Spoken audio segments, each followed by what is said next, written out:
Good afternoon. All right, so we're going to finish up the Beatitudes, and then we're going to go into Matthew 5:13 through 20. And again, we're reading the Sermon on the Mount, which is in the Holy Bible, Matthew chapters 5, 6, and 7. So last time we went over, just quick refresher. So we went over, blessed are the poor in spirit, for theirs is the kingdom of heaven. Blessed are they that mourn, for they shall be comforted. Blessed are the meek, for they shall inherit the earth. And blessed are they which do hunger and thirst after righteousness, for they shall be filled. So picking up here, it says in Matthew 5:7, blessed are the merciful, for they shall obtain mercy. And what I had written down here is, to be merciful means that you're forgiving, that you're compassionate, that it's through the things that we do actually is that we receive in return. It's reap what you reap what you sow. So it's what you put forth and what you put out there is ultimately what you're gonna get back in return. I find that for myself, if I'm forgiving, I find that it's much easier for me to feel forgiven. If I'm graceful with others, I feel like it's a lot easier for me to be graceful with myself. If I'm loving towards others, I feel like it's a lot easier for me to be loving towards myself. It's a paradoxical thing. I feel like, what it is that I'm putting out there is ultimately, it's building what I become on the inside. Next one says, blessed are the pure in heart, for they shall see God. And what I had written here is, what that means is to recognize God as the only real cause and power. Blessed are the pure in heart, for they shall see God.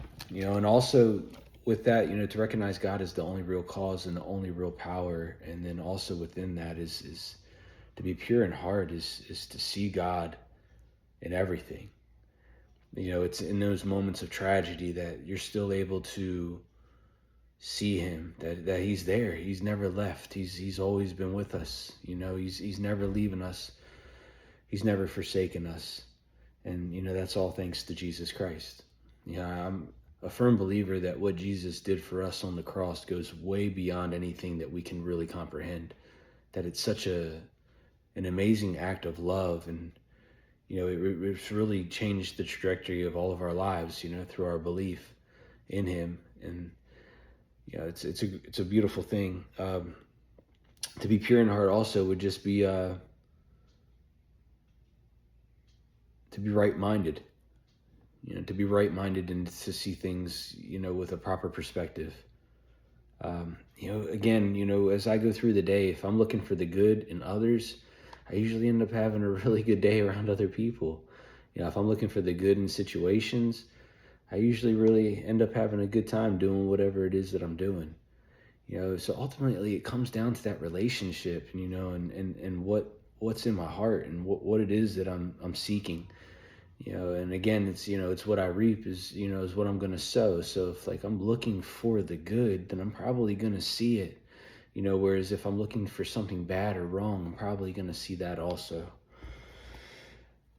Blessed are the peacemakers, for they shall be called the children of God.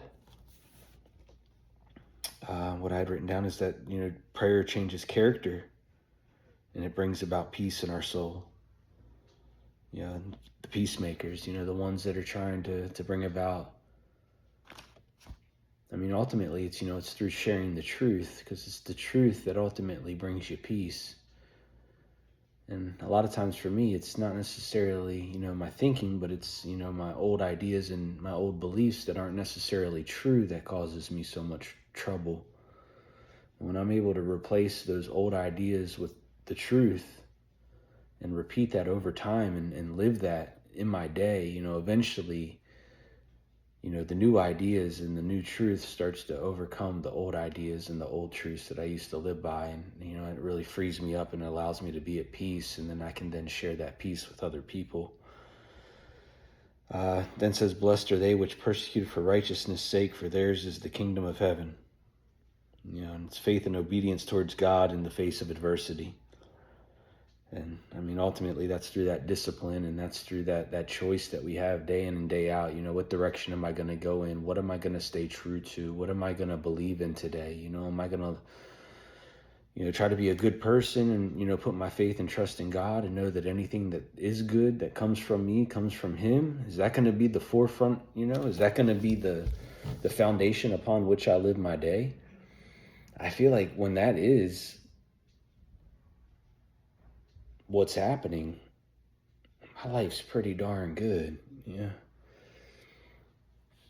It says, "Blessed are ye which, when men shall revile you and persecute you, and shall say all manner of evil against you falsely for my sake.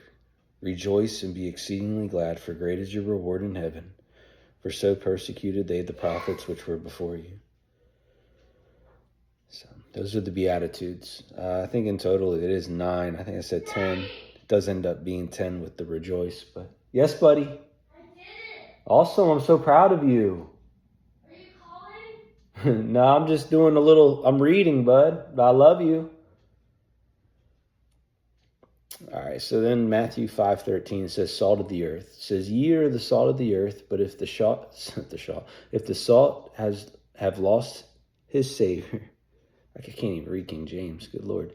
"Ye are the salt of the earth, but if the salt have lost his savor, wherewith shall it be salted? It is thenceforth good for nothing, but to be cast out and to be trodden under foot of men. Ye are the light of the world. A city that is set on a hill cannot be hid. Neither do men light a candle and put it under a bushel, but on a candlestick, and it giveth light unto all who are in the house. Let your light so shine before men, that they may see your good works and glorify your Father which is in heaven." Awesome, bud. I'm so proud of you. "Think not that I come to destroy the law or the prophets. I am not come to destroy, but to fulfill. For verily I say unto you, till heaven and earth pass, one jot or one tittle shall in no wise pass from the law, till all be fulfilled. Whosoever therefore shall break one of these least commandments, and shall teach men so, he shall be called the least in the kingdom of heaven. But whosoever shall do and teach them, the same shall be called great in the kingdom of heaven. For I say unto you, that except your righteousness shall exceed the righteousness of the scribes and Pharisees, ye shall in no case enter the kingdom of heaven." So some notes that I had written here is, the salt of the earth. What exactly does that mean? And I had written down is that salt. It's to live in a way that makes people thirsty for Jesus. To live in a way that makes people thirsty for God. Salt enhances flavor. So, that's definitely, to be the salt of the earth, you're definitely enhancing the quality of your life. And then I wrote down light. Live in a way that makes people attracted to the God in you, and it enhances life. So to be the salt and the light, to be those things, you become attractive, and it's when I'm able to put others before my own needs, and I'm able to live in a way that handle things with grace and dignity and honor and respect. That is an attractive thing to people. People will guide to that. And then it's, through that I have an opportunity to open up about my relationship with God and how much it's changed my life.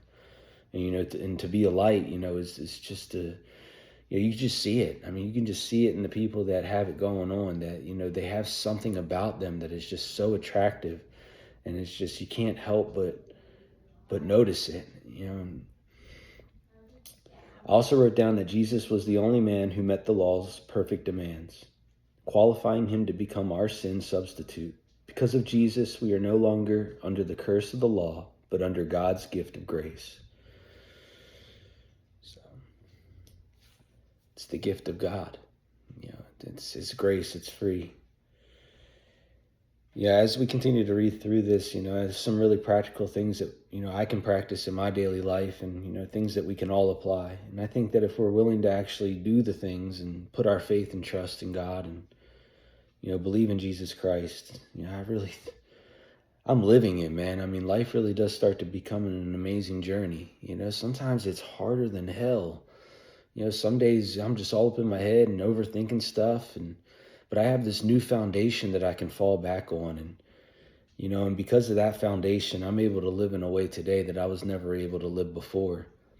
And I mean, the beautiful thing is that it's available to everyone, and it's through that own personal relationship. And the only time that that can start is right here, right now. Right here, right now, in this moment is the only time that we have. And it's the only time that we can really start to pursue a relationship with God. Now is the moment. Now is the time.